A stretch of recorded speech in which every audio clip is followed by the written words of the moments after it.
ऐसा क्यों है कि जब हम पुरानी चीज़ की जगह कोई नई चीज़ लेते हैं तो हमें अच्छा लगता है, मज़ा आता है, खुशी मिलती है।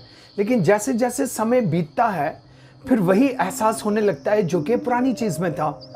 तो पुरानी चीज़ और नई चीज़ कुछ समय के बाद दोनों की फीलिंग, दोनों का एहसास एक ही सा लगता है।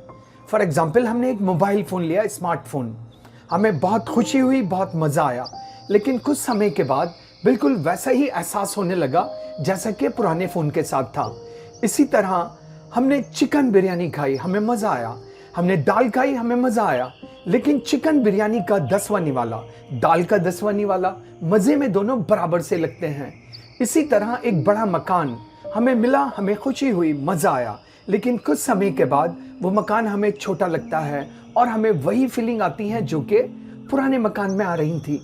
इसी तरह नई गाड़ी, हमें खुशी हुई, मज़ा आया, लेकिन समय गुजरने के साथ बिल्कुल वही एहसास हो गया जो कि पुरानी गाड़ी में था। इसी तरह कोई नई जगह, जैसे जैसे कश्मीर जाएं, खुशी होती है, मज़ा आता है, लेकिन अगर ज़्यादा दिन वहाँ रहें तो फिर वैसी ही फीलिंग महसूस होने लगती है जैसे कि किसी और जगह पर थी।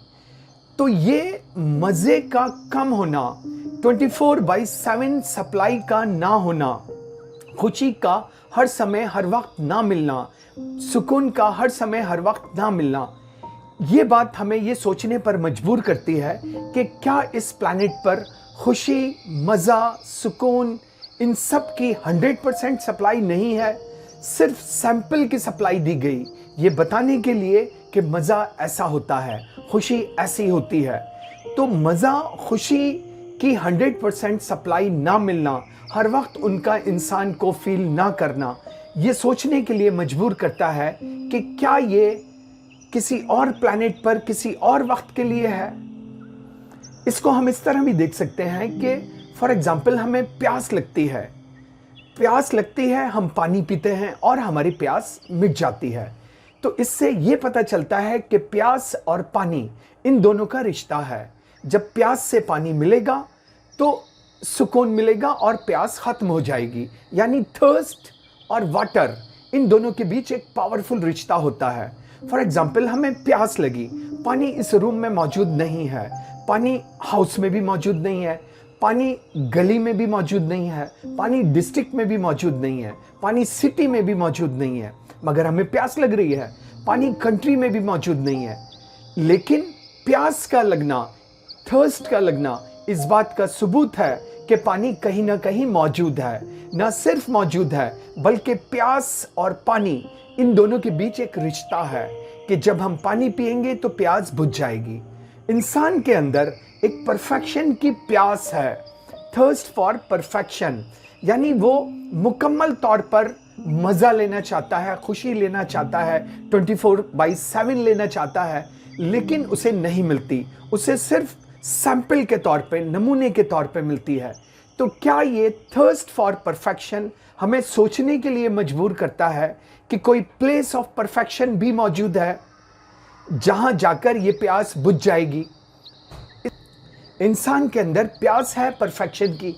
इस बात को हम इस तरह भी समझ सकते हैं कि दुनिया में जो डेवलपमेंट हुआ था, जो डेवलपमेंट हो रहा है, ये सब इंसान की थर्स्ट फॉर परफेक्शन का नतीजा है।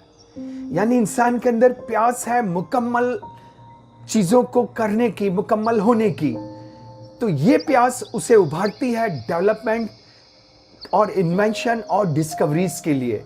फॉर एग्जाम्पल हम देखते हैं कि हमारी आंखें, इंसान चाहता है कि उसकी आंख ऐसी हो जाए कि दूर से दूर की चीज़ और करीब से करीब की चीज़ को देख सके।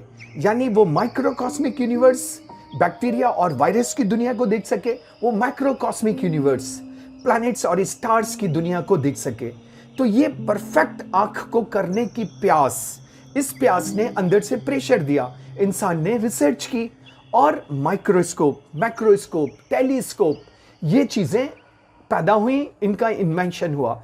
तो हम कह सकते हैं कि माइक्रोस्कोप, मैक्रोस्कोप, टेलीस्कोप, ये इंसान की आंखों का एक्सटेंशन है। इसी तरह इंसान चाहता है कि उसके कान ऐसे हो जाएं जो दूर से दूर की आवाज़ को सुन सकें। इंसान चाहता है कि उसका मुंह ऐसा हो जाए कि उसकी आवाज़ हजारों मील दूर तक जा सके। तो ये प्यास है कान और मुंह को परफेक्ट करने की। मगर ऐसा नहीं होता तो इंसान को इस प्यास ने अंदर से प्रेशर दिया, उसने रिसर्च की और मोबाइल फोन का इन्वेंशन हुआ। तो हम कह सकते हैं कि मोबाइल फोन गोया के इंसान के कान और उसके मुंह का एक्सटेंशन है। इंसान चाहता है कि उसके हाथ इतने पावरफुल हो जाएं कि हजारों टन वजन को उठा सकें, लेकिन ये नहीं हो सकता। तो अंदर से प्यास आई, परफेक्शन की प्यास, उसने इंसान को प्रेशर दिया, इंसान ने रिसर्च की और क्रेन पैदा हुई। क्रेन गोया के इंसान के हाथ का एक्सटेंशन है कि वो चीजों को उठाता है। इसी तरह इंसान चाहता है या चाहता था कि उसके पैर इतने तेज हो जाएं कि वो जमीन पर तेजी से चल सकें, हवा में चल सकें, पानी के अंदर चल सकें। तो इस प्यास ने, अपने पैर को परफेक्ट करने की प्यास ने उसे अंदर से प्रेशर दिया। उसने रिसर्च की और हम देखते हैं कि तेज स्पीड गाड़ियां, aeroplane, space shuttle, ship, marine, इन सब का इन्वेंशन हुआ। तो गोया के ये सारी चीजें इंसान के पैर का एक्सटेंशन है। तो दुनिया का ये डेवलपमेंट हमें बताता है कि इंसान के अंदर एक प्यास है, मुकम्मल होने की प्यास, परफेक्शन की प्यास। ये प्यास उसे अंदर से धकेल रही है। इसीलिए उसे कुछ भी मिल जाए वो कुछ अरसे के बाद खुश नहीं रहता, वो उससे ज्यादा चाहता है। तो ये थर्स्ट फॉर परफेक्शन का होना ये बताता है कि अगर प्यास है तो पानी भी है। न सिर्फ पानी है बल्कि पानी पीने से वो प्यास बुझ जाएगी। प्यास और पानी के बीच रिश्ता है। तो ये थर्स्ट फॉर परफेक्शन का इंसान में होना इस बात को बताता है कि वो प्लेस ऑफ परफेक्शन, वो जगह जो परफेक्ट है, वो मौजूद है। जब इंसान वहां जाएगा तो उसकी थर्स्ट फॉर परफेक्शन मिट जाएगी। तो इंसान के परफेक्ट होने की प्यास उस परफेक्ट प्लेस पर जाकर मिट जाएगी। क्या वो जगह किसी और प्लैनेट पर, किसी और जगह है? एक परफेक्ट प्लेस जिसको मजहबी ट्रेडिशन में जन्नत कहा जाता है, स्वर्ग कहा जाता है, पैराडाइज कहा जाता है। तो क्या इंसान उस जगह पहुंच सकता है? अगर पहुंच सकता है तो कैसे पहुंच सकता है? तो क्या उस जगह में इंसान को जाने के लिए खुद को अच्छा करना होगा, खुद को डेवलप करना होगा, उसको हुस्न खल्क पैदा करना होगा। बाहरी अच्छाइयाँ, स्माइलिंग फेस, सफाई और हुस्न खुल्क, अंदरूनी अच्छाइयाँ के वेल विशिंग, हमदर्दी, मोहब्बत, माफ़ करना, मदद करना। तो हुस्न खल्क और हुस्न खुल्क, बाहर की अच्छाइयाँ और अंदर की अच्छाइयाँ। क्या ये इंसान अपने आप को अगर अच्छा बना ले तो वो डिज़र्व करेगा उस प्लेस ऑफ परफेक्शन में जाने के लिए, जहाँ पहुँचकर उसकी थर्स्ट फॉर परफेक्शन ख़त्म हो जाएगी, उसे परमानेंट खुशी मिलेगी, मज़ा मिलेगा, सुकून और अमन मिलेगा, इंसाफ मिलेगा। तो थर्स्ट फॉर परफेक्शन प्रूफ है इस बात का कि वो प्लेस ऑफ परफेक्शन भी मौजूद है।